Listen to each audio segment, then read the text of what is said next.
अच्छा, आप लोग ये पूछते रहते हैं कि भाई रिवीजन की क्या कहानी है सर, रिवीजन की रिवीजन हमें समझ में नहीं आता, रिवीजन कैसे करें, कुछ छूट गया पीछे।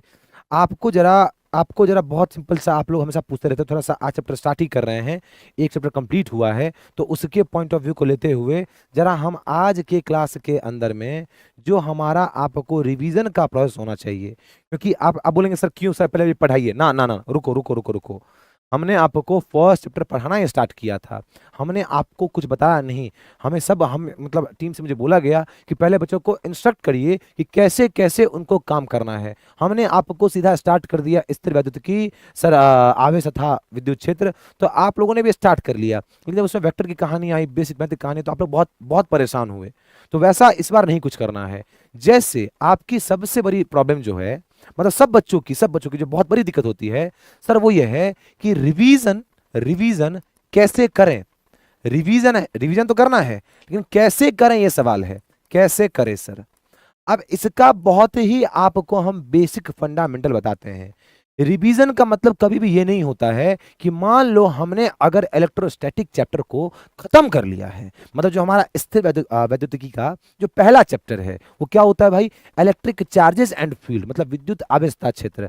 अब जब हमने इसको कंप्लीट किया है, तो इसके बाद क्या करेंगे, जैसे कंप्लीट होगा ये, इसके सारे क्वेश्चंस को देखेंगे, उससे पहले उसके सारे कॉन्सेप्ट्स को देखेंगे, सारे थ्योरी को देखेंगे।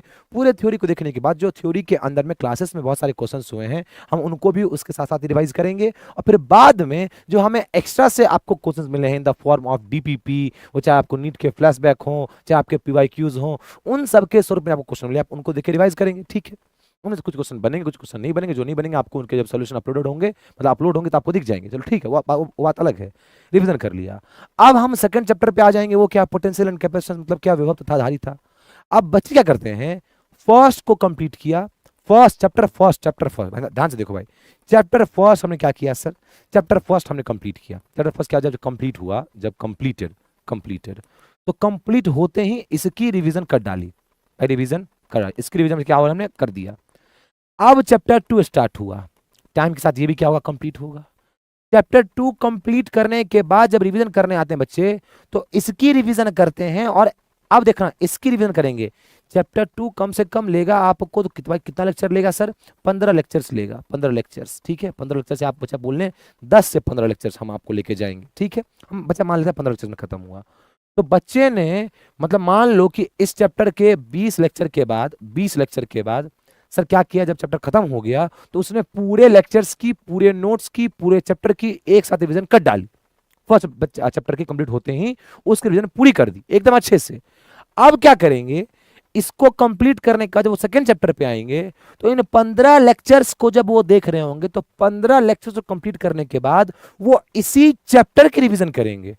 पीछे जो उन्होंने रिवीजन किया वो याद है उनको कि नहीं, उसको उनको नहीं देखना है, वो सीधा इस पे आ जाते हैं। मतलब ये 15 लेक्चर्स इस चैप्टर के देखते हैं। ऐसे ही जब वो थर्ड चैप्टर थर्ड चैप्टर पे जब पहुंचेंगे वो, और जब ये कंप्लीट होगा, तो कंप्लीट करने का जब वो रिवीजन पे आएंगे, तो रिवीजन वो स्टार्ट कहां से करते हैं, कहां से स्टार्ट करते हैं, थर्ड से स्टार्ट करते हैं, और वो थर्ड को रिवाइज कर लेते हैं। जब मान लो इसके में लेक्चर सर, सब वही 15 लेक्चर्स मान लेते हैं। अब वो क्या करेंगे, 15 लेक्चर जो इसके हैं इसको रिवीजन करते हैं।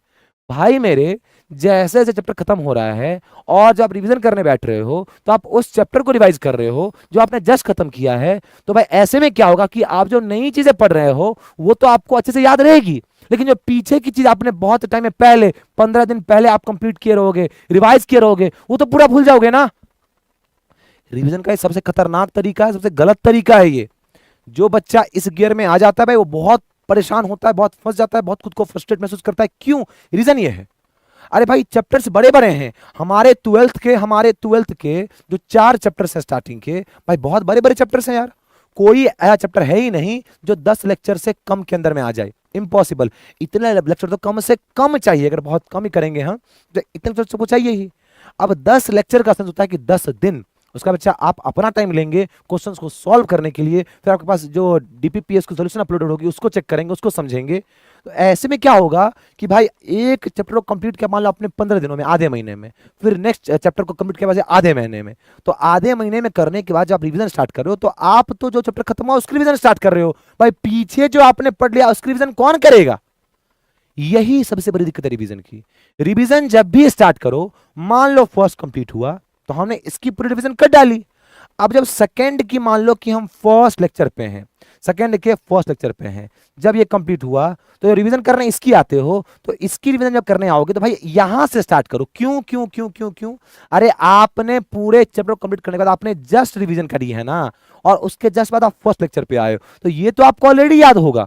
इसको रिवाइज करने में बच्चा मुश्किल से आपको आधे घंटे लगेंगे, आधे घंटे पूरे 20 लेक्चर के नोट्स को रिवाइज करने में आपको मुश्किल से आधे घंटे लगेंगे। टाइम कहां लगेगा? क्योंकि जो आपने नया पढ़ाया अभी फर्स्ट लेक्चर, इसमें टाइम लगेगा। लेकिन बच्चा जब इसको रिवाइज कर लोगे फिर कहां होगे? सेकंड लेक्चर पे। तो सेकंड लेक्चर को रिवाइज करने टाइम आप यहां से मत स्टार्ट करना, फिर से कहां से? यहां से, क्योंकि भाई ये ऑलरेडी पढ़ रखा होगा। इसको जितनी बार दोबारा दोबारा पढ़ते जाओगे उतना कम टाइम में आप इस पूरे चैप्टर को रिवाइज करते जाओगे। ये चैप्टर आपके दिमाग में बच्चा जहन में बैठता जाएगा जितनी बार डिवीजन पे आओगे। फिर बच्चा कहां पहुंचे? थर्ड लेक्चर पे। थर्ड लेक्चर को रिवाइज करना स्टार्ट करोगे, उससे पहले यहां से स्टार्ट करना, क्योंकि भाई जब एक बार चैप्टर कंप्लीट होता है उसको रिवीजन करते हैं तो बच्चा वो बहुत कम टाइम में हो जाता है यार। पहले टाइम में जब कोई चैप्टर आप पढ़ोगे बच्चा आपको बहुत टाइम लगेगा समझने में, लेकिन अगले टाइम जब उसको पढ़ोगे पूरे नोट्स को एक साथ, बच्चा आपको मुश्किल से आधे घंटे लगेंगे। मैं वही समझा रहा हूं आपको। तो जैसे जैसे हम बढ़ेंगे, हम चैप्टर्स में टॉपिक्स में आगे बढ़ते जाएं, वो सही है, लेकिन रिवीजन में कहां से स्टार्ट करना? हमेशा सर एकदम पहले से, फर्स्ट पॉइंट से। तो ऐसे कर कर क्या होगा, जब चैप्टर फर्स्ट कंप्लीट करोगे, सेकंड कंप्लीट करोगे, थर्ड कंप्लीट कर रहे होगे, फोर्थ कंप्लीट कर रहे होगे, होगा क्या? फर्स्ट कंप्लीट किया, रिवीजन किया, सेकंड कंप्लीट किया, रिवीजन किया, लेकिन सिर्फ सेकंड का नहीं, फर्स्ट का भी, फिर सेकंड का। थर्ड कंप्लीट किया तो कहां से फिर रिवीजन? First second third. जब आप फोर्थ पहुंचोगे, जब वो कंप्लीट होगा, तब क्या करोगे आप? First second third fourth. भाई ऐसे करते करते जब आप फिफ्थ चैप्टर पे होगे तो फर्स्ट चैप्टर को आप 5 बारी पढ़ चुके होगे, सेकंड चैप्टर को आप 4 बारी पढ़ चुके होगे, थर्ड चैप्टर को 2 बारी, और बच्चा फोर्थ चैप्टर को सर 1 बार रिवीजन कर चुके होगे, और बच्चा फिफ्थ का तो आप कर ही रहे हो। बात समझ में आ रही कि नहीं आ रही है? इससे जो बच्चा रिवीजन की कॉन्सेप्ट होती है बहुत क्लियर हो जाती है, सारी चीजें आपके माइंड में एकदम अच्छे तरीके से बैठ जाएगी, बहुत ही बेहतरीन तरीके से। पीछे का जो आप कहते हैं कि बैकलॉग हो गया या छूट गया, वो कहानी खत्म हो जाएगा। बैकलॉग जैसा रिवीजन में भी बैकलॉग ऐसा कुछ नहीं बचेगा अगर आप ये तगड़ा तगड़ा trick by Neel sir apply करते हो। भाई तगड़ा ट्रिक भाई अगर नील सर अप्लाई करते हो तो रिवीजन का तरीका ये है कि आप जहां से पढ़ना आपने स्टार्ट किया है वहां से स्टार्ट करो, भाई जीरो से स्टार्ट करो। क्योंकि देखो जब यहाँ ये ऑलरेडी कंप्लीट, ऑलरेडी रिवाइज, बच्चा इसको दोबारा से रिवाइज करने में टाइम कितना लगेगा? मुश्किल से 15 मिनट। एक टाइम ऐसा आएगा जब आप इसको जब पढ़ रहे होगे फोर्थ टाइम या फिफ्थ टाइम इस फर्स्ट चैप्टर को, तो आपको बच्चा मुश्किल से महज 10 मिनट लगेंगे, 5 मिनट लगेंगे पर चैप्टर रिवाइज करने में। बात समझ में आ रही कि नहीं आ रही है? भाई ये कहानी है रिवीजन कैसे करें, कि रिवीजन कैसे करें, ये तरीका बच्चा रिवीजन का। ये नहीं कि भाई एक हमने पढ़ लिया, इसको एक को पढ़ लिया, फिर आ रहे दूसरे पे तो दूसरे को रिवाइज कर रहे हैं, पहला छोड़ दिया, फिर अब तीसरे पढ़े तो पहला दूसरा दूसरा दोनों छोड़ दिया, बस उसी पे लगे हुए ना बच्चा ना। जो एक बारी पढ़ लिया उसको इतनी बार देखेंगे कहीं और आगे जाने से पहले। अगर इसको रिवाइज करो तो यहां से क्यों स्टार्ट करो भाई? यहां से स्टार्ट करो ना। इसको एक बार पढ़ रखा होगा बच्चा, इसको भी पढ़ रखा होगा, तो इन लोगों को बच्चा पढ़ने में बहुत कम टाइम लगेगा, फिर यहाँ पे आओ। ऐसे करते करते क्या होगा, जब 14 चैप्टर तक हो गए तो बच्चा पहला चैप्टर 14 टाइम रिवाइज हो चुका होगा, second chapter 13 time, third chapter sir 12 time. भाई ऐसे करते करते आप, और जो आगे जो सबसे आगे के चैप्टर हैं बच्चा उनको तो हमने जस्ट पढ़ा होता, वो तो याद ही होंगे यार। ये पीछे ना छूटे उसका ये तरीका है, ये बच्चा रिवीजन का असली तरीका। भाई रिवीजन कैसे करें? भाई रिवीजन का असली तरीका ये है बच्चा, रिवीजन का असली असली असली मायना क्या होता है?